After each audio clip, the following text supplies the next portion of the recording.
So probably like a lot of boxing fans, this lockdown has given me a chance to watch loads of fights on YouTube, and I've watched. I think it's all of Calzaghe's fights on YouTube. I think I've managed to see most of them. Most of them are up there, and the same with Carl Froch, because this is one of the matches that never took place, um, but but everyone would have liked to have seen. I also watch a lot of IFL TV and a couple of the others, and I've seen Carl Froch interviewed. I actually quite I actually quite like him. I didn't think much of his attitude before the Groves fight, but it is what it is, and they got to sell fights, and he seems quite a decent bloke actually. Always dismissed his defeat by Andre Ward. But I've watched that fight and he did lose. And he got mugged, basically. He got smothered. And Froch has come out and said, oh, basically the Andre Ward style is boring. And this is why he's not on this station or that station. But you know what? It's effective. It's effective. Andre Ward was a great fighter. He might not have been the greatest boxer, but he was a great fighter. So yeah. So I had a little look at them both. There you got Joe Calzaghe, 46 fights, 46 wins, no draws, no losses. The Pride of Wales, or the Italian Dragon, has got on a couple of sites. I knew him as the Pride of Wales. Yeah, out of all the fights I've seen, what a style! Just offensive, basically, but an excellent fighter on the back foot as well.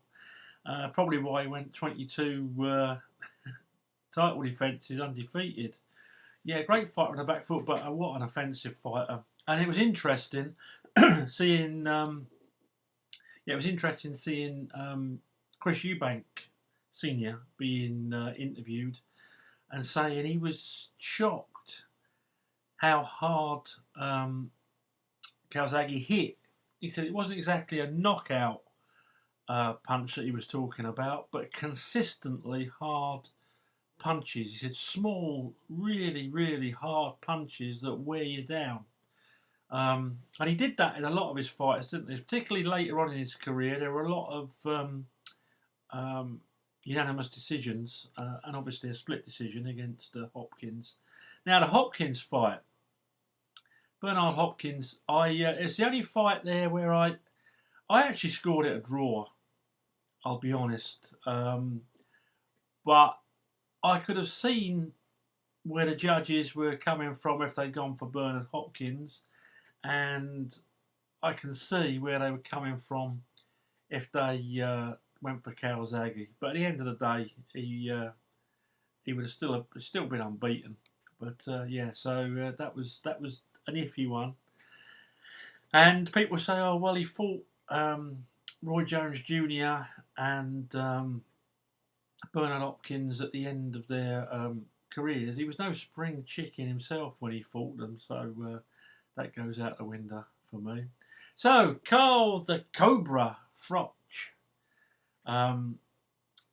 yeah, 33 wins, 2 defeats, no draws. The defeats were the first fight with Mikhail Kessler, that he lost on a unanimous decision. Watched the fight, think he did lose it, and the Andre Ward fight, which again unanimous decision. Watched it, think he did lose it. 24 knockouts out of those 33 wins, whereas Calzaghe had 32 knockouts out of 46, so pretty comparable percentage knockout rate between the two. Carl Froch, I can see why he's called the Cobra, because a lot of the time he seems to stand back from the fight. In his early days, he used to drop his hands a lot, but I think he soon got taught that weren't a great way to go about things. But yeah, chin of iron, I'll say that.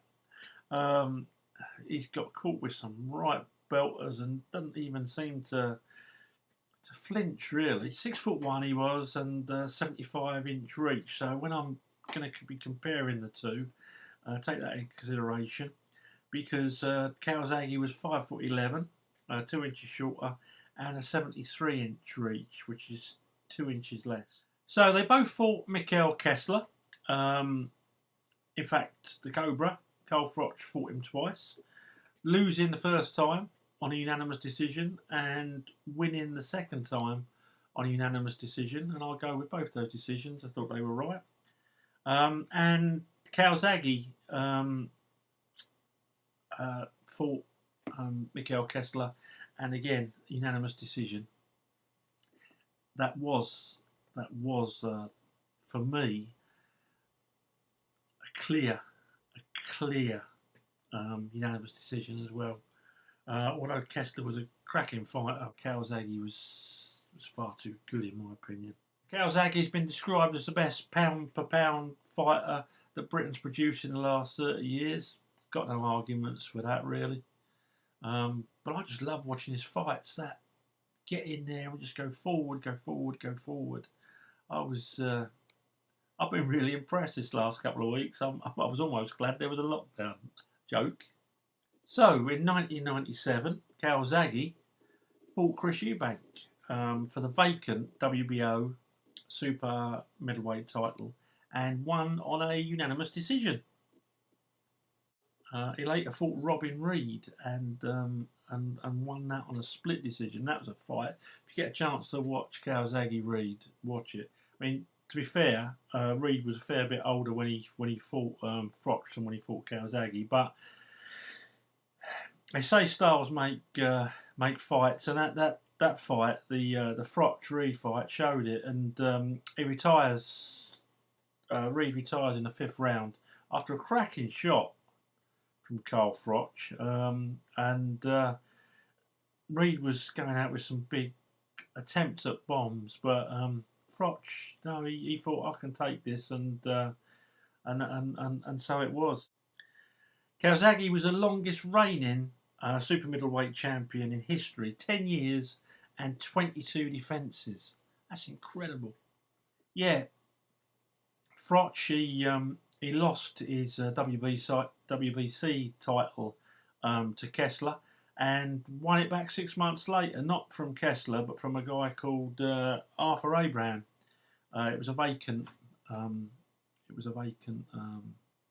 title fight, and so he won it back. So he was a two-time world champion, two-time. So yeah, now the actual fight, if they fought each other, these are very subjective, aren't they? Probably a lot of you would disagree with me, and I want to hear from you if you do, and tell me why. It is all a matter of opinion.